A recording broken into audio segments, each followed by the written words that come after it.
वाहेगुरु जी का खालसा। वाहिगुरु जी, राधे राधे। महाराज जी, वाहिगुरु नाम से प्रेम कैसे हो? क्योंकि अभी सब कुछ पता है, बट धन और जो पदार्थों के लिए ही जब किया जाता है ऐसा मनुष्य जीवन।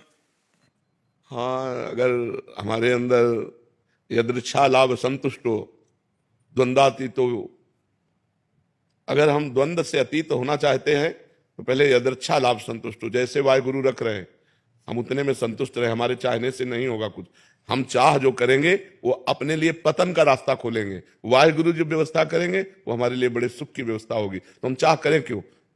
अन मांगे आगे आवे गो, ज्यों पल लागे पल को। जैसे पल बिना प्रयास के लगती है, ऐसे वाहिगुरु के आश्रित की सारी व्यवस्था वाहिगुरु करते हैं। हम चाह क्यों करें?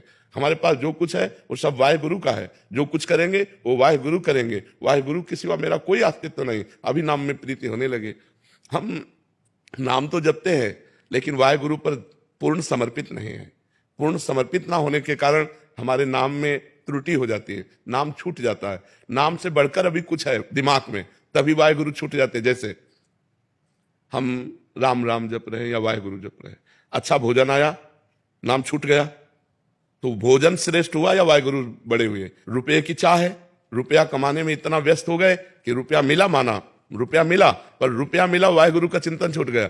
जब हम वाहिगुरु को सबसे बड़ा माने, संपूर्ण जीवन वाहिगुरु को समर्पित कर दें, भूखे रखें तो वाहिगुरु वाहिगुरु। देखो, अपनी गर्दन तक समर्पित कर दी महापुरुषों ने वाहिगुरु के लिए।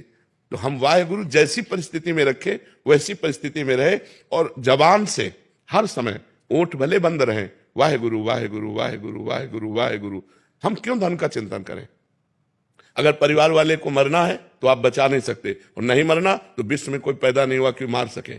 और वाहिगुरु को परिवार समर्पित, वाहिगुरु को जीवन समर्पित। तो अब वाहिगुरु जो व्यवस्था करें उसी में राजी है। नहीं तो हमारा एक ही काम है, वाहिगुरु का चिंतन करना, और वाहिगुरु का कार्य है तुम्हारी सारी व्यवस्था करना। ये विश्वास करो, उनकी व्यवस्था से होगा। हमारे करने धरने से इतना नहीं होगा जितना उनकी व्यवस्था से होगा। तो जैसे भगवान श्री कृष्ण जी ने गीता में कहा, अनन्यस चिंतयन्तो माम ये जना परिपासते तेषां नित्याभियुक्ता नाम योगक्षेमम वहाम्यहम्। केवल तुम अनन्य चिंतन मेरा करो, मैं तुम्हारे योगक्षेम का वहन करूंगा। तो वही श्री कृष्ण, वही वाहिगुरु है। क्या कह रहे हैं? तुम मेरा केवल चिंतन करो, मैं तुम्हारे योग माने जो प्राप्त है और अप्राप्त वस्तु को प्राप्त कराना। जितना प्राप्त है उससे ज्यादा आपको प्राप्त कराना। अप्राप्त वस्तु को प्राप्त कराने का नाम योग है, और क्षेम प्राप्त वस्तु की रक्षा करने का नाम क्षेम है। वही रक्षा करेंगे, वही प्राप्ति कराएंगे। हमारा काम है निरंतर वाहेगुरु वाहेगुरु वाहेगुरु जबान से रटते रहे। जब जबान से रटते हैं ना, तब वो अंदर हृदय में जाता है, और जब हृदय में चलने लगता है फिर ये शिकायत नहीं रहती कि वाहेगुरु का स्मरण छूट गया। वो तो जीवन बन जाते हैं। जैसे दिल की धड़कन स्वयं होती है, ऐसे वाहेगुरु का चिंतन स्वयं होता है। इसलिए सब कुछ वाहेगुरु का है, सब कुछ वाहेगुरु के विधान से होगा, और मेरा केवल एक ही कर्तव्य है, निरंतर वाहेगुरु के आश्रित होकर वाहेगुरु का चिंतन करना, वाहेगुरु का नाम जप करना। महाराज जी, आप कह रहे हैं कि आपके गुरु भाई हैं और आपके बहुत प्रेमी हैं। एक भाई निशान सिंह जी हैं, वो उनका एक वो था कि जब वो गुरु ग्रंथ साहिब जी की हुजूरी करते हैं और जब जब वाणी जी का पाठ करते हैं और शब्द आदि का, तो किसी एक शब्द में या किसी एक पंक्ति में चित्त लग जाता है, बहुत और उसमें सुंदर, डूब जाता है। बहुत सुंदर। तो फिर पाठ की जो एक नियमित समय सीमा होती है महाराज जी, उसमें पूरा नहीं हो पाता। हाँ, तो कैसे किया जाए? वैसे श्रेष्ठ स्थिति यही है, एक पंक्ति में, एक शब्द में अब डूब गए तो पाठ पूरा हो गया, सही माने में पाठ पूरा हो गया। हाँ, नियम में पूर्ति में कि इतना रोज होना चाहिए, वो तो बात नहीं पूरी होगी, लेकिन वास्तविक पाठ पूरा हो गया। क्योंकि अगर एक शब्द में, एक पंक्ति के चिंतन में हम डूब गए, यही वाणी जी के पाठ करने का फल है।